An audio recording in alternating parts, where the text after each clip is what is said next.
Padahal maunya memperbaiki, malah rusak. Betul nggak? Ya.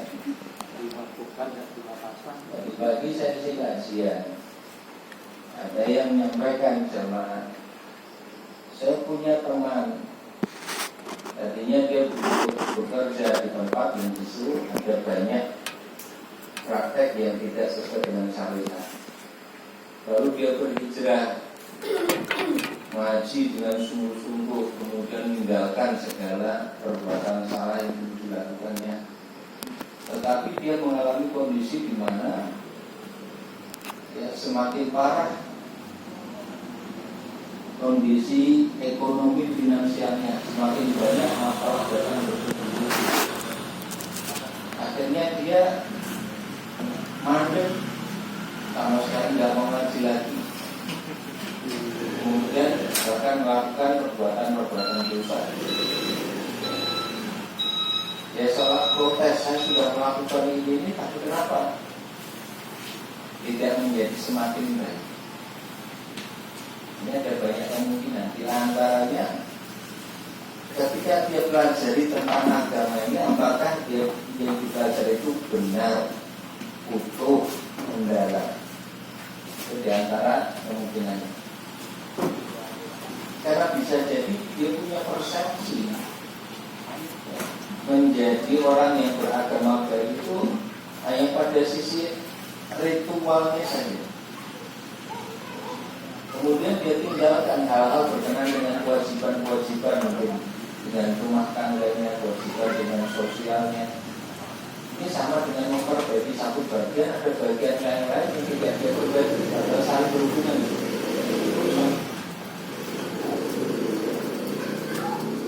Atau ada aspek islahul qalbi ini tidak dibenahi dengan sungguh-sungguh, sehingga terjadi kerusakan pada aspek niat, orientasi lahiriah yang dilakukan adalah perbaikan, tetapi ruhnya ini rusak, sehingga tidak tercapai yang perbaikan yang semestinya.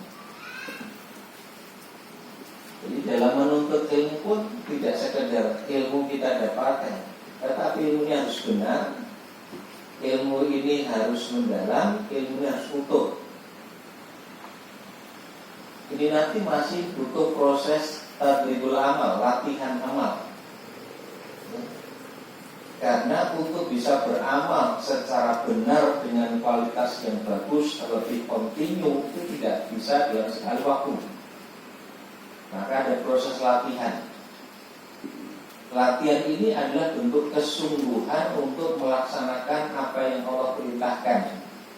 Kesungguhan ini akan berbuah bimbingan dari Allah, sehingga kita melakukan amal itu terbimbing oleh Allah. Kekurangan-kekurangannya bisa diperbaiki, kelemahan-kelemahannya bisa teratasi, sampai Allah karuniakan keterampilan dalam melakukan amal yang semestinya. Itu pun masih butuhkan keistiqomahan, kontinuitas di dalam melakukannya. Dan ini sangat butuh kebersihan hati, karena tatkala kita mampu melakukannya mesti dipahami inilah pertolongan Allah, rahmat Allah, karunia Allah, bukan prestasi pribadi kita.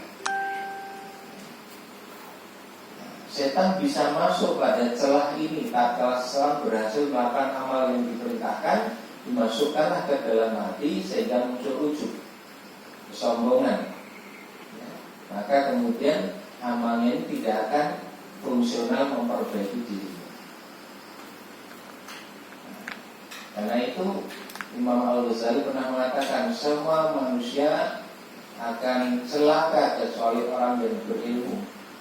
Orang yang berilmu pun akan merugi kecuali yang mengamalkan ilmunya. Yang mengamalkan ilmunya pun akan tertipu kecuali orang yang ikhlas. Itu pernah kita sampaikan. Berhentinya pada ikhlas. Nah, ungkapan Al-Ghazali ini selaras dengan firman Allah dalam Quran yang menjelaskan ungkapan iblis. Tatkala telah divonis menjadi penghuni neraka jahanam, lalu ia tangguh, eksekusinya sudah ditangguhkan sampai hari kiamat tiba.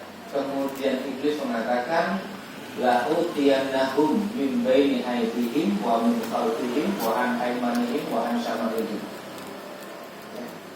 Karena engkau telah beri waktu tangguh kepadaku ya Allah, maka aku akan menggoda manusia. Aku akan datangi dari depan, dari belakang, dari kanan, dari kiri, sehingga engkau tidak mendapati mereka kecuali menyekutukan engkau. Targetnya sampai berbuat syirik. Illa min ibadakal mukhlasin. Iblis mengecualikan, kecuali hamba-hambamu yang mukhlas. Mukhlas itu orang yang ikhlasnya sudah relatif permanen. Kalau mukhlis itu ikhlasnya belum bersifat tetap. Kata ikhlas ada enggak? Kalau mukhlas itu sudah makom, tidak hanya hal. Ya, sudah makom ikhlas. Nah ini tidak bisa digoda lagi oleh iblis. Nah, tapi semua bersumber dari ilmu. Jadi kekeliruan pada aspek ini akan keliru semuanya. Pemahaman keliru, praktek keliru, nggak tepat sampai dulu. Baik, nanti cukup banyak ya tentang hal ini dan berkaitan dengan ini. Tauhid atau iman itu juga harus didasari oleh ilmu. Amal juga harus didasari oleh ilmu.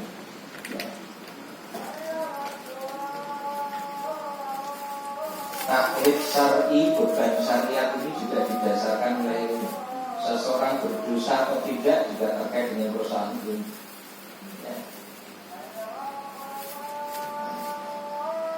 Lalu tatkala Allah Subhanahu wa taala memuji hambanya pun juga dengan ilmu. Warasikhuna fil ilmi, orang-orang yang mendalam ilmu. Dan Nabi mengatakan ad-dunya mal'unatun wa mal'unun ma fiha.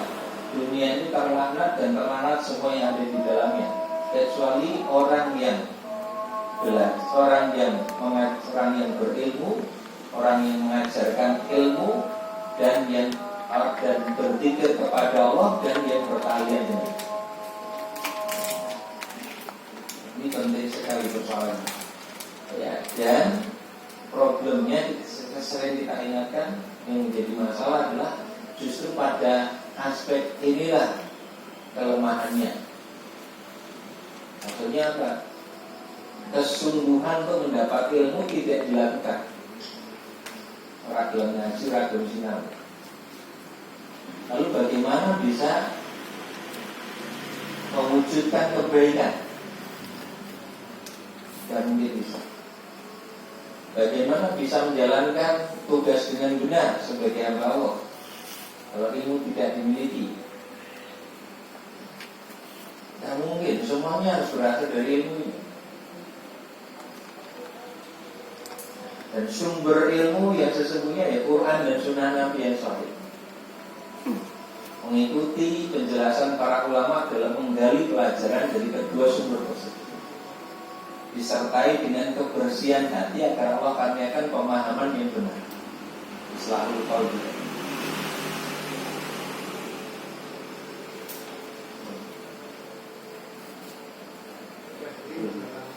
Syariat itu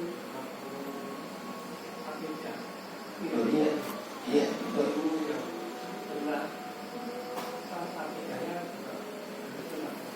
Iya, justru akidah itu yang pokok yang menggerakkan kita melakukan tindakan taat dalam dunia syariat tadi. Tanpa akidah yang benar dan pokok, syariat bisa ditinggalkan atau ya melakukan penyimpangan dalam syariat itu, atau sekedar rekayasa lahiriah yang tidak didasari oleh ketulusan dan keikhlasan, sehingga tidak ada nilainya. Ya, kepatuhan lahiriah syariat tadi karena tidak dengan dasar akidah yang benar. Akidah yang benar itu misalnya syirik.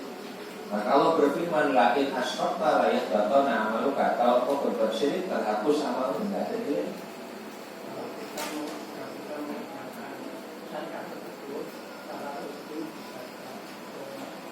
Tapi kata sekarang kita itu masih utuh, lemah, malas. Itu apakah itu akidahnya masih kuat?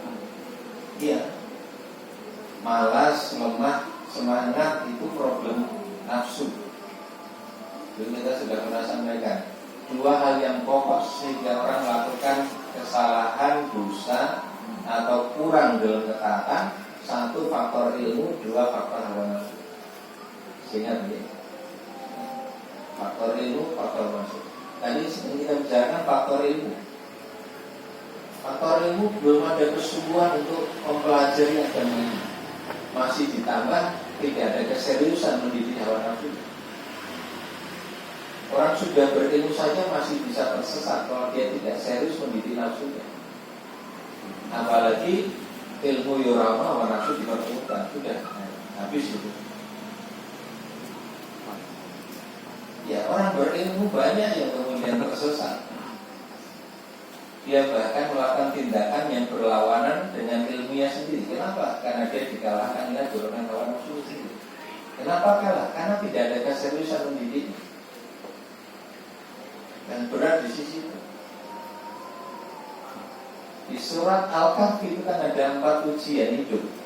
Salah satunya kan ujian ilmu. 1, ujian agama atau iman. 2, ujian harta, ujian dunia. 3, ujian ilmu. 4, ujian kekuasaan. Itu dalam surat Al-Kahfi. Maka setiap Jumat atau malam Jumat kita dituntutkan untuk membaca. Kali ini ada 4 ujian hidup. Ujian iman, ujian agama itu melalui kisah Ashabul Kahfi, itu seorang pemuda yang menyelamatkan agama, yang harus lari dari negerinya hanya karena beriman kepada Allah, terancam keselamatan jiwa. Ujian harta, ujian dunia itu melalui kisah seorang pemilik 2 kebun yang sombong dengan harta yang dimilikinya. Ujian ilmu itu melalui kisah Nabi Musa dengan Khidir. Ya. Musa merasa tidak ada yang melebihi ilmu yang dia miliki. Allah perintahkan untuk menemui seseorang, baru kemudian terbuka betapa dia tidak lebih tahu dibandingkan seorang hamba Allah yang ditunjukkan oleh Allah untuk dia temui, yaitu Khidir. Maka orang berilmu itu bisa mengalami kesombongan dengan ilmu. Aspek hawa nafsu. Sehingga justru ilmu yang semestinya dia miliki tertutupi oleh arogansinya, sombongnya. Lalu ujian kekuasaan dengan kisah Dzulqarnain. Jadi orang sudah berilmu pun masih harus mengatasi hawa nafsunya. Dan hawa nafsu itu tidak ada jalan lain kecuali dengan memaksanya untuk tunduk dengan syariat. Saya sering sampaikan sampai bisa terbiasa dan menikmatinya.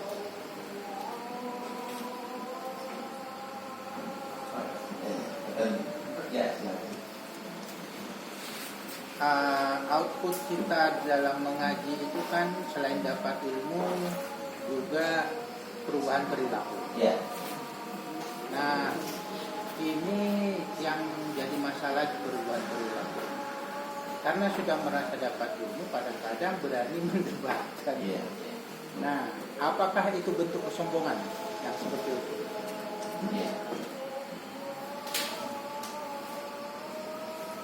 Mendebat, sombong atau tidak itu bergantung keadaan hati pada saat melakukan perdebatan. Satu, apakah niatnya memang untuk menjatuhkan orang lain, ataukah dia berniat untuk mencari kebenaran sehingga dilakukan mujadalah, debat. Karena kadang-kadang juga dibutuhkan, tetapi dengan catatan wajadilhum billati hiya ahsan. Lakukan perdebatan dengan cara yang lebih baik, ada etika. Ya. Ayat 125 surat An-Nahl. Ayat ini dikomentari sebagian ulama berkenaan dengan dakwah amar ma'ruf nahi munkar. Ada beberapa metode di sana. 1, hikmah. 2, mau'izah hasanah. 3, mujadalah billati hiya ahsan. Metode hikmah itu maknanya ilmu yang mendalam. Ya, dia bisa bermakna ketepatan, ilmu yang mendalam, sehingga sering diterjemahkan sebagai kebijaksanaan. Wasilah yang namanya atau sarana atau metode dakwah namanya hikmah itu tatkala yang menjadi objeknya adalah orang yang mendalam ilmunya, luas wawasannya, maka digunakan. Untuk kalangan awam, umum, sudah beriman, ya, mudah diajak untuk taat itu dengan mau'izah hasanah, pelajaran yang baik, yaitu perintah atau larangan secara langsung atau kisah-kisah. Yang ketiga adalah bilatiyah debat, tukar pikiran. Ini digunakan kepada muslim yang mungkin masih menentang atau orang kafir yang belum menerima kebenaran, maka bisa dilakukan mujadalah billati hiya ahsan, dengan cara yang ahsan.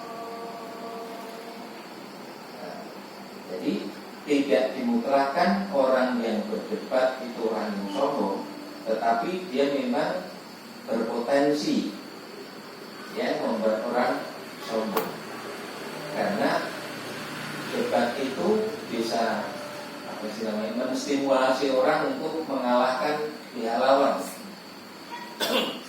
Kalau tidak benar niatnya, maka terus mau menang-menangan.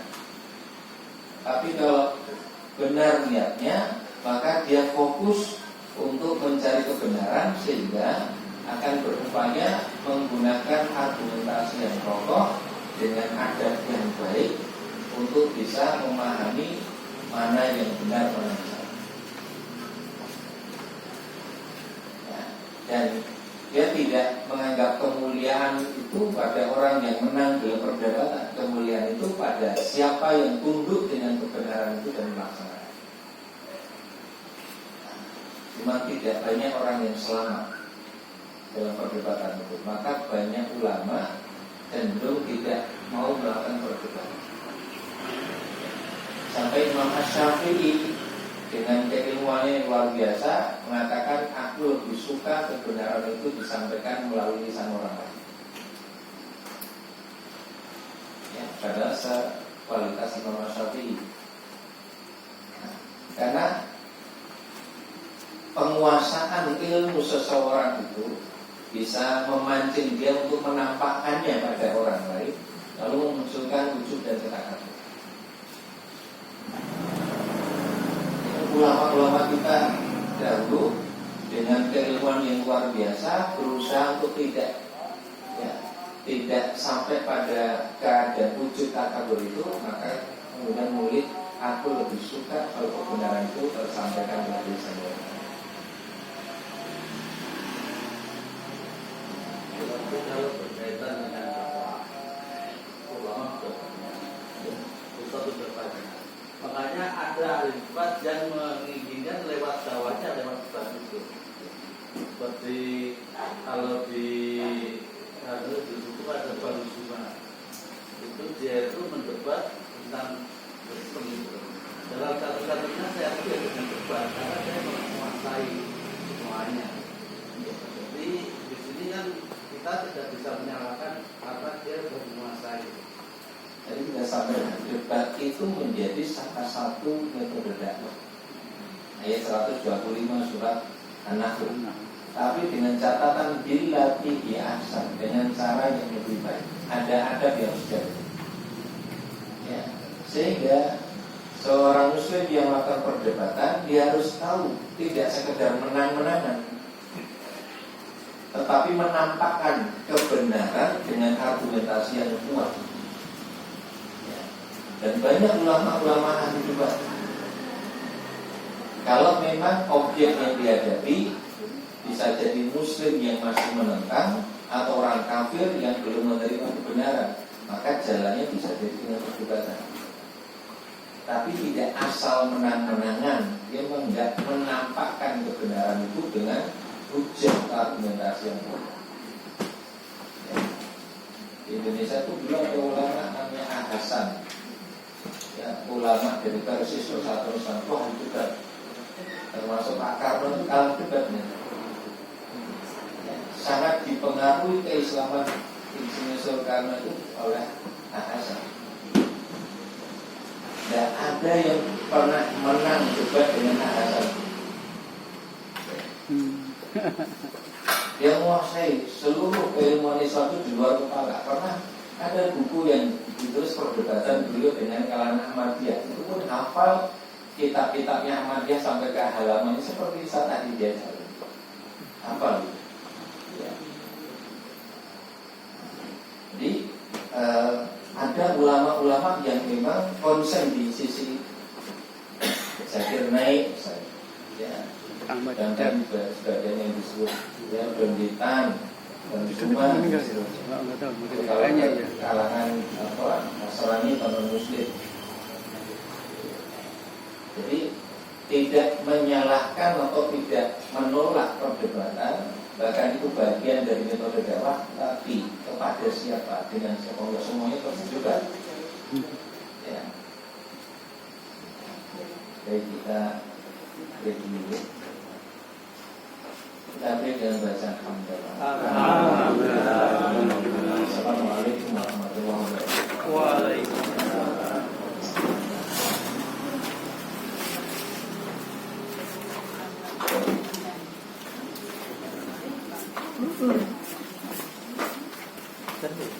Enggak ada suara hujan. Ya, dari tadi motor aja. Motornya. Oke. Motor berasa takutnya. 67. Ya.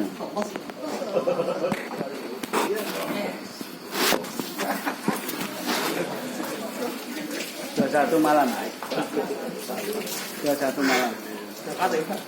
Dari sini 21 malam. Ya. Berangkatan.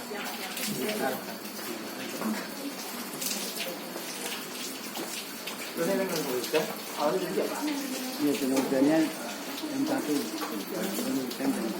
jam 3 dari masjid jam 3. Kita berangkat sekarang berapa?